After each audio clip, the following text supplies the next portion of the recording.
5 Russian words to sound like a native. Короче. Короче.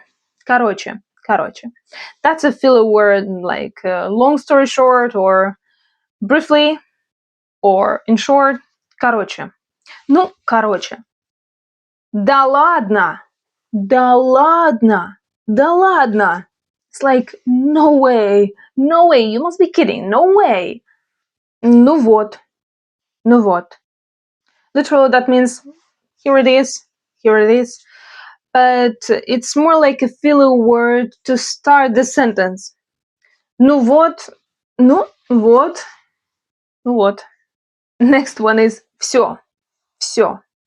Literally, that means everything or all. But in the sense of filler words, it's more like all right. All right. It's like все, мне пора. Все, мне пора. It's like all right, I gotta go. There is one more. Давай. Давай. You probably already heard that. And you can use that as agreeing to an offer. Like somebody offers you something and you're like, okay, I'll take it.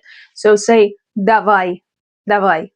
Or if you are finishing a phone conversation, let's say, you can say that instead of bye. Say давай. Давай. And you can combine them like ну вот, давай. Ну все, давай. Ну вот, короче. Да ладно. Ну, короче, вот.